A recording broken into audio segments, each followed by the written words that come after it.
High, ভারী মজার একটা ভিডিও পেলাম, বাংলা সিনেমার একটা আশ্চর্যজনক প্রতিবেদন। দেখুন, তারপরে আবার গল্প করা হবে। আন্টি, ভেতরে এসো। অঞ্জলি দেবে না? না, অসুবিধে আছে। পিরিয়ডস হয়েছে? আরে পিরিয়ডসই তো হয়েছে, এসো। এই সময় ঠাকুরের কাছে আসতে নেই মা, এও এক ধরনের অসহজ। কি কি আবার? তুমি জানো না মেয়েদের এই সময় ঠাকুরের সামনে আসতে নেই? ভাগ্যিস জানি না। কারা বলে এসব ভুলভাল কথা? হ্যাঁ আন্টি, কিছু মনে করবেন না, but periods are very natural, it's not a taboo. I mean, এটা মহিলাদের একটা basic monthly routine, that's it. এইটা অবশ্যই আপনাকে আমাকে নতুন করে বোঝাতে হবে না, তাই না? এই নোংরা কথা বলছেন আপনি। নোংরা? ঠাকুরও তো মায়েরই রূপ, ওনারও তো সেম ইস্যু, তাহলে বাধা কিসের? আচ্ছা ছাড়ুন ওসব কথা। ধরুন আমার পিরিয়ডস হয়েছে, আপনাকে যদি না বলি তাহলে আপনি জানতে পারবেন।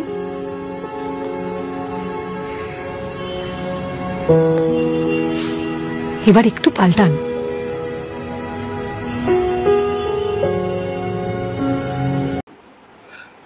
কি দেখলেন তো, এই রুক্মিণী মৈত্র বাংলা সিনেমা চলচ্চিত্রের আরো বড় বড় নায়ক নায়িকারা আপনারা দেখলেন কিভাবে আমাদের হিন্দু সনাতন ধর্মের বিরোধিতা, হ্যাঁ, ব্যঙ্গ ঠাট্টা করিয়ে সামাজিক চেঞ্জ তুলে ধরার চেষ্টা করছে। মানে এটা কিভাবে সেন্সর বোর্ড এই সমস্ত জিনিসগুলোকে পাস করে? সেন্সর বোর্ড কি একটুখানি বোঝে না যে কোন কালচারের ব্যাপারে কি বিষয় আমরা আলোচনা করছি, কি বিষয়ে লোকেদেরকে আমরা বোঝাচ্ছি? সতীদাহ কুপ্রথা ছিল, সেটা ভুল ছিল, আমরা সমর্থন করেছি যখন সেটা বন্ধ হয়েছে, তাই না? মানে আমি না, মানে আমার পূর্বপুরুষরা সমর্থন করে বন্ধ করিয়েছিল। বিধবা বিবাহ উচিত ছিল, ঠিক আছে। সিঁদুর খেলা বিধবাদের, হ্যাঁ, মা দুর্গার কাছে বরণ করার সময় সিঁদুর খেলতেই পারে, নিজের মাথায় না লাগালেই হলো, ঠিক আছে। তারপর ব্রাহ্মণ যারা পুরুষ ছিল তারা, মেয়ে মানুষ কেন ব্রাহ্মণ গিরি করতে পারে না, সেই নিয়েও আমরা সমর্থন করেছিলাম, ঠিক কথা। কিন্তু এই যে বস্তা পচা লজিক, যে লজিকে এই আপনারা একটু আগে যে ভিডিওটা দেখলেন, যে ভিডিওতে বোঝানো হচ্ছে যে মেয়েদের অসুচ পিরিয়ড প্রত্যেক মাসে একটা বেসিক প্রবলেম না, এটা বেসিক একটা ন্যাচারাল শারীরিক ক্রিয়া মানি। কিন্তু এখানে কি বলা হলো যে দেবীরও তো এইরকমই প্রবলেম। আশ্চর্যজনক ব্যাপার, যে মানুষটা লিখেছে তারা কেন এই ব্যাপারটাকে বুঝতে পারলো না, আলোচনার মাধ্যমে ফেলতে পারলো না যে পিরিয়ডের সময় তুমি গোপন অঙ্গে একটা প্যাড জড়িয়ে পিরিয়ডসের ব্লাড ডিসচার্জ অবস্থায়, ওটা নোংরা মাখানো ব্লাড, যেটা ডিসপোজড, হ্যাঁ, আউট অফ দ্য বডি, যেটা ফেলে দেওয়ার জিনিস আছে, সেটা তো কোনো ভাবেই সুশ্রী বিচারের জিনিস না যে আমি ওটাকে নিয়ে, হ্যাঁ, যে কোনো মন্দির স্থলে, ঠাকুর স্থলে যাব। আপনি অফিসে যাচ্ছেন, সেখানে কোনো ধার্মিক বিষয় নেই, আপনি যান, খেলতে যাচ্ছেন, বন্ধু বান্ধবের সঙ্গে আড্ডা মারছেন, থেকে বসছেন, ঠিক আছে, যান, ঘুরে বেড়ান আপনাদেরকে। কিন্তু পবিত্রতায় সৌন্দর্যের বা, সেটা তো অনেক ছোটবেলায় আমরা শিখেছিলাম যে ঠাকুর স্থানে পবিত্রভাবে যেতে হয়, পবিত্রতা দরকার।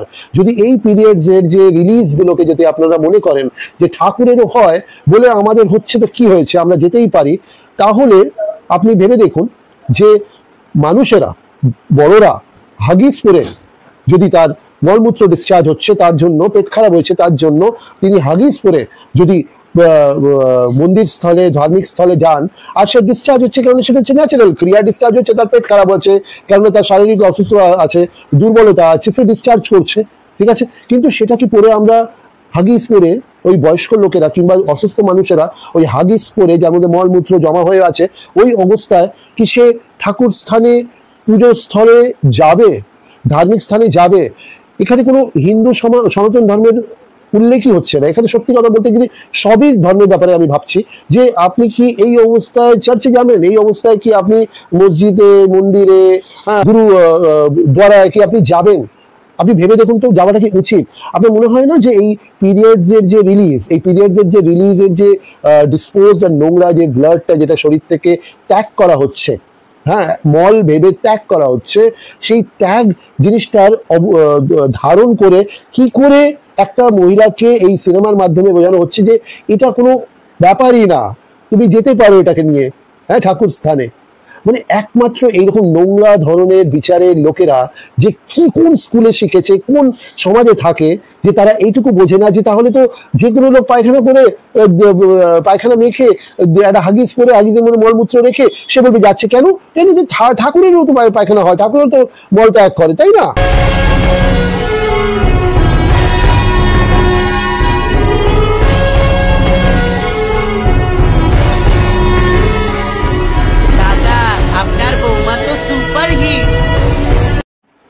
এটা রুক্মিণী মৈত্র বললো, আর অতগুলো লোক সেটা হা করে সাপোর্ট করলো।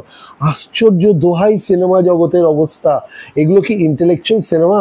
এগুলো কি সমাজে আমাদেরকে দেখানো উচিত? এগুলোর ব্যাপারে আপনারা ভাবুন তো, কমেন্ট করুন তো, দেখি কি বলেন আপনারা, বুদ্ধিজীবী সকল। মরণ দশা।